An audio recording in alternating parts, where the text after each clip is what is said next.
আপনারা জানেন যে সরকার একা একা দাঁড়াতে পারে না, যে সরকার কুজো চিত হয়ে শুতে পারে না, সেই সরকার চারজনকে সঙ্গে নিয়ে আজকে ভারতবর্ষের 25 থেকে 30 কোটি মুসলমানের হৃদয়ে আঘাত এনেছে। মনে রাখবেন, এই কুজো দলটি ভারতবর্ষে ভোট পেয়েছে মাত্র 34%। ভারতবর্ষে 34% ভোট পেয়ে এরা লোকসভায় গিয়ে রাজত্ব করছে, প্রধানমন্ত্রী নির্বাচন করেছে। কিন্তু মনে রাখতে হবে, এরা কুজো অন্যের পায়ে ভর করে দাঁড়িয়ে আছে। চারজনের পায়ে ভর করেছে। নীতিশ কুমার, চন্দ্রবাবু নাইডু থেকে শুরু করে এদের পায়ে ভর করে দাঁড়িয়ে আছে। এই গাদ্দার গুলো আমাদের সঙ্গে গাদ্দারি করেছে, সারা ভারতবর্ষের মুসলমানেদের চিনেছে। আগামী দিন এদেরকে মুক্তর জবাব দেওয়া হবে ইনশাআল্লাহ। আমি এটুকু বলতে পারি, এরা ক্ষমতায় এসেছে 34% ভোট দিয়ে, কিন্তু ভারতবর্ষের 66% মানুষ এদেরকে বয়কট করেছে। অতএব আমাদের ভয় পাওয়ার কিছু নাই। ভারতবর্ষের 66% মানুষ আমাদের সঙ্গে আছে, ওয়াকাফের সঙ্গে আছে। আগামী দিন এই লড়াই আমরা জিতবো ইনশাআল্লাহ। আমি প্রথমেই আমার বক্তব্য যারা শুনছেন, লেকচারার্স অ্যাসোসিয়েশন অফ বেঙ্গলের অবজারভার হিসাবে জাতি, ধর্ম, বর্ণ নির্বিশেষে প্রত্যেককে আন্তরিক সালাম, শুভেচ্ছা, ভালোবাসা জ্ঞাপন করি। লেকচারার্স অ্যাসোসিয়েশন অফ বেঙ্গল, যাদেরকে আপনারা ওয়াজের ময়দানে দেখেন, যাদেরকে দাওয়াত করার জন্য বছরের পর বছর আপনাদের অপেক্ষা করতে হয়, এই রকম প্রায় 100 জন আলেম নিয়ে গঠিত হয়েছে লেকচারার্স অ্যাসোসিয়েশন অফ বেঙ্গল। অনেকে আজকে আসতে পেরেছেন, অনেকে আসতে পারেননি, অনেকে এসে চলে গেছে। আজকে আমাদেরকে পর্যন্ত আমরা চেয়েছিলাম আমাদের এই সংগঠনের মাধ্যমে দেশের দশের কিছু সমাজসেবামূলক কাজ করব, নিজেদের মধ্যে ঐক্য ভ্রাতৃত্ব বজায় রাখবো, দ্বন্দ্ব, ঝুট ঝামেলা, মনোমালিন্য এগুলো দূর করব। এই জন্য এই সংগঠন তৈরি হয়েছিল। সেই জায়গায় আমাদেরকেও ওয়াকাফের জন্য রাজপথে নামতে হয়েছে। আজ থেকে শুধু নয়, শুরু হয়ে গেছে আমাদের। আগামী দিন এরকম অসংখ্য প্রোগ্রাম আমাদের রাখা আছে। আজকে আমাদেরকেও এই জায়গায় আসতে হলো। হুজুর পীর সাহেব, মাওলানা সাহেবদের, মুফতি সাহেবদের, তাদেরকেও রাজপথে নামতে হলো। আমি প্রথমেই বলবো, এই লড়াইটা হিন্দু, মুসলমান, খ্রিস্টান, জৈন এসবের মধ্যে নয়। এই লড়াইটা সংবিধানকে কেন্দ্র করে লড়াই। ওয়াকাফের সম্পত্তি আমাদের পূর্বপুরুষদের রেখে যাওয়া সম্পত্তি, মুসলমানদের অধিকারে থাকবে, তারা ইউটিলাইজ করবে, ব্যবহার করবে। তাদের আফটার জেনারেশন, দুস্থ অসহায় মানুষেরা সমাজের মূল স্রোতে আসবে। এই জন্য ওয়াকাফের সম্পত্তি। সেটা কোথায় লেখা আছে? সেটা সংবিধানে লেখা আছে, আর্টিকেল 14, আর্টিকেল 25, 26। এখানে আমার ধর্ম পালনের স্বাধীনতার কথা সংবিধানে উল্লেখ আছে। সেই সংবিধানকে পাল্টে দিয়ে এই লেজুর সরকার, আপনারা জানেন যে সরকার একা একা দাঁড়াতে পারে না, যে সরকার কুজো চিত হয়ে শুতে পারে না, সেই সরকার চারজনকে সঙ্গে নিয়ে আজকে ভারতবর্ষের 25 থেকে 30 কোটি মুসলমানের হৃদয়ে আঘাত এনেছে। তবে আমি প্রথমেই বলবো, আজকে ওয়াকাফের উপর আঘাত এসেছে। এরপরে কিন্তু দলিত আদিবাসীদের জল জঙ্গলের অধিকার আছে, তাদের সম্পত্তি আছে, সে আঘাত আসবে। তারপর শিখ পাঞ্জাবিদের গুরুদুয়ারা, তাদের হাজার হাজার বিঘে সম্পত্তি আছে, সেখানে আঘাত আসবে। সর্বশেষ আমার বিশ্বাস, আমার অমুসলিম হিন্দু ভাইদের যে সম্পত্তিগুলো আছে, বিভিন্ন মন্দিরের হাজার হাজার একর সম্পত্তি, সেগুলোও কিন্তু স্যাকরা বলে আমরা জানি যে স্যাকরা অনেক সময়, সবাই নয়, স্যাকরা নিজের বাইরের লোকের সোনা চুরি করতে করতে নিজের ঘরের মায়েরও সোনা চুরি করে। চোর বাইরের ঘরে চুরি করতে করতে নিজের পাড়া প্রতিবেশীরও চুরি করে। আমি আপনাদের বলবো, এই লড়াইটা কোন হিন্দু ভাইদের বিরুদ্ধে নয়, কোন খ্রিস্টান, জৈন, বৌদ্ধের বিরুদ্ধে নয়, বরং আপনারা দেখেছেন পার্লামেন্টে বিভিন্ন রাজনৈতিক দল, যে দলগুলোর ম্যাক্সিমাম এমপি এমপি যারা সবাই কিন্তু হিন্দু, তারা কিন্তু এই ওয়াকাফের জন্য তারা গলা ফাটিয়েছেন, আমাদের জন্য লড়াই করেছেন। সেই শুধু তাই নয়, পার্লামেন্টের ভিতরে শুধু নয়, পার্লামেন্টের বাইরেও সারা ভারতবর্ষে দেখুন সরদারজিরা আমাদের সঙ্গে সাথ দিয়েছেন, আমাদের সঙ্গে খ্রিস্টান ভাইরা সাথ দিয়েছেন, আমাদের সঙ্গে আদিবাসী ভাইরা সাথ দিয়েছেন, এমনকি আমাদের সঙ্গে সেকুলার যারা হিন্দু সেই সমস্ত মানুষেরাও আমাদের সঙ্গে সাথ দিয়েছেন, আমাদের জন্য লড়াই করছেন। তারা বলছেন এটা সংবিধানকে পাল্টে দেওয়ার চক্রান্ত হচ্ছে। আজকে এরা মুসলমানদের অধিকারের উপর আঘাত এনেছে, জানে মুসলমানদের যদি দমিয়ে দেওয়া যায়, মুসরে দেওয়া যায়, তাহলে আগামী দিন খ্রিস্টান, পাঞ্জাবি এদেরকে দমাতে বেশি সময় লাগবে না। মনে রাখবেন, এই কুঁজো দলটি ভারতবর্ষে ভোট পেয়েছে মাত্র 34%। ভারতবর্ষে 34% ভোট পেয়ে এরা লোকসভায় গিয়ে রাজত্ব করছে, প্রধানমন্ত্রী নির্বাচন করেছে। কিন্তু মনে রাখতে হবে, এরা কুঁজো, অন্যের পায়ে ভর করে দাঁড়িয়ে আছে। 4 জনের পায়ে ভর করেছে, নীতিশ কুমার, চন্দ্রবাবু নাইডু থেকে শুরু করে এদের পায়ে ভর করে দাঁড়িয়ে আছে। এই গাদ্দারগুলো আমাদের সঙ্গে গাদ্দারি করেছে, সারা ভারতবর্ষের মুসলমানেদের চিনেছে। আগামী দিন এদেরকে মুক্তর জবাব দেওয়া হবে ইনশাআল্লাহ।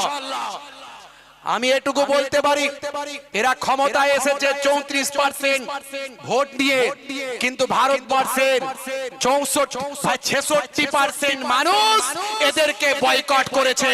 অতএব আমাদের ভয় পাওয়ার কিছু নাই। ভারতবর্ষের 66% মানুষ আমাদের সঙ্গে আছে, ওয়াকাফের সঙ্গে আছে। আগামী দিন এই লড়াই আমরা জিতবো ইনশাআল্লাহ। আমি আপনাদের কাছে বলতে চাই, খুব সংক্ষেপে দু একটি কথা। আমরা টুপি সবাই মাথায় দিয়ে ওয়াকাফের মিটিং এ আসতে হবে এমন কথা নয়। এটা শুধু মুসলমানদের জন্য নয়, সংবিধান শুধু মুসলমানদের নয়। সংবিধানের একটা জিনিস পাল্টে দিয়েছে এরা, ওয়াকাফ। এরকম হাজারো জিনিস সংবিধানে আছে, পাল্টে দেবে নিশ্চয়। প্রত্যেকটা মুসলমানের ইমানি দায়িত্ব এরকম মিটিং মিছিলে অ্যাটেন্ড করা এবং ওয়াকাফের জন্য লড়াই করা। কিন্তু আমরা সবাই যে টুপি মাথায় দিয়ে আসতে হবে মুসলমানদের মিটিং, সবাই যে নারে তাকবীর আল্লাহু আকবার ঘন ঘন দিতে হবে তা নয়। কারণ আমাদের সঙ্গে হাজার হাজার লক্ষ লক্ষ ভাই আমার হিন্দু, খ্রিস্টান, ভাই আমার শিখ, পাঞ্জাবি তারা অংশগ্রহণ করছে। তাদেরকেও বুঝিয়ে দিতে হবে আমরা শুধু ওয়াকাফের জন্য লড়ছি না, আমরা লড়ছি ভারতবর্ষের সংবিধানকে বাঁচানোর জন্য। আমি আপনাদের কাছে এটুকু বলবো, এই বিল কি উইথড্র করানো সম্ভব? নিশ্চয় সম্ভব। একটুকু বলে শেষ করছি, শুনে নিন। উঠবেন না বুঝতে পারছি, অনেকক্ষণ আপনারা ধৈর্য ধারণ করেছেন। এই বিল কি উইথড্র করানো সম্ভব? সম্ভব, সম্ভব। যদি আমরা সম্ভব করাতে পারি, মোদী সরকার কেন, হাজারো মোদী মাথা নত করে এই বিল উইথড্র করতে বাধ্য হবে। সেই দিন খুব সামনে আসছে। যদি আমরা পারি, কারা কারা পারবেন হাত তুলে দেখান ইনশাআল্লাহ।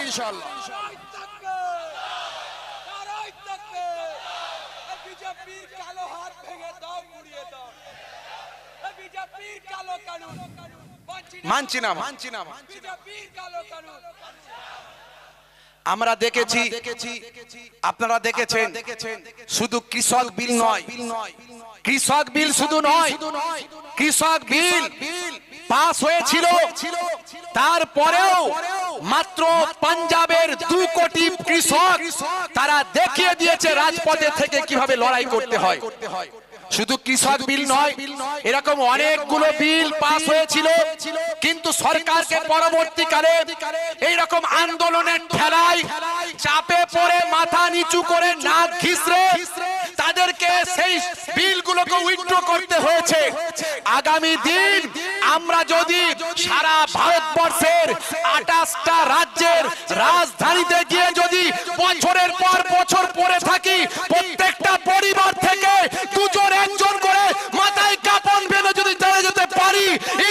ইনশাআল্লাহ এই বিল প্রত্যাহার করতে বাধ্য হবে মোদী সরকার।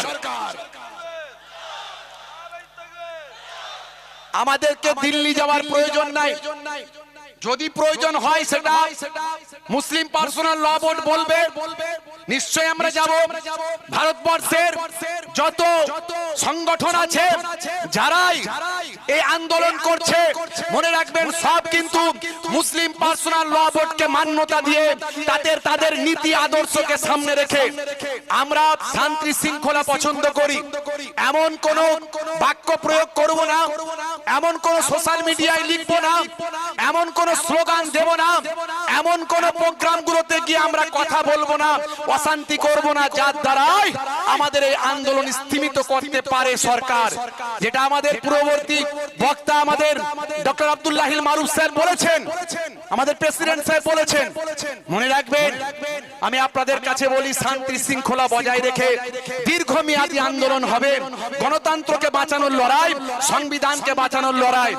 আর এই লড়াই করতে গিয়ে যদি আমাদের মাথায় কাফন বাঁধতে হয়, যদি আমাদের রক্ত দিতে হয়, আমি মহিবুল্লাহ হুসাইনি তৈরি আছি। আপনারা কারা কারা তৈরি আছেন উঠে দাঁড়িয়ে দেখান তো দেখি।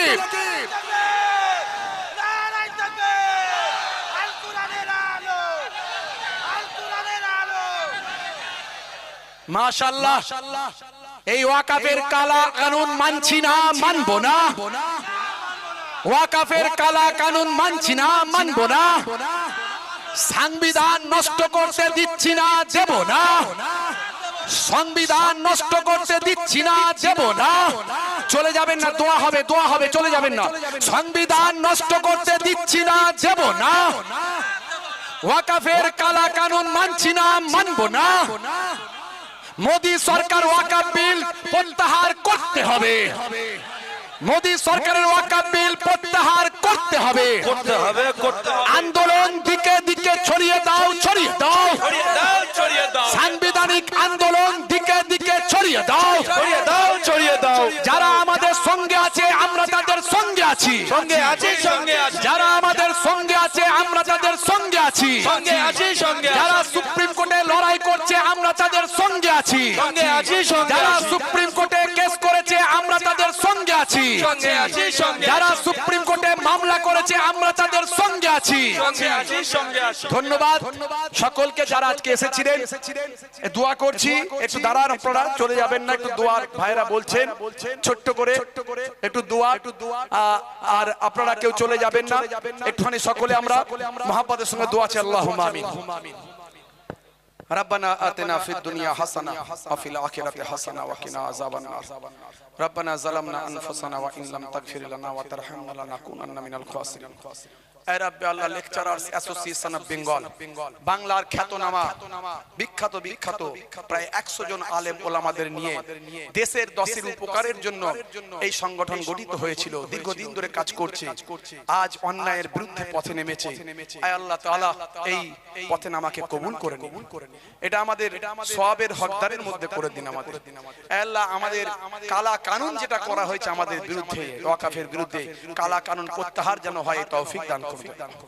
আল্লাহ, এই সংবিধানকে রক্ষা করার জন্য আমরা যেন জাতি ধর্ম বর্ণ নির্বিশেষে সকলে এগিয়ে আসতে পারি, তৌফিক আমাদের দান করুন।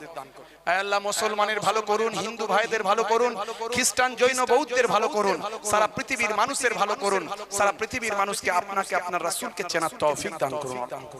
আমিন আমিন আমিন। বারাক কালিমাতু ইয়া লা ইলাহা ইল্লাল্লাহু।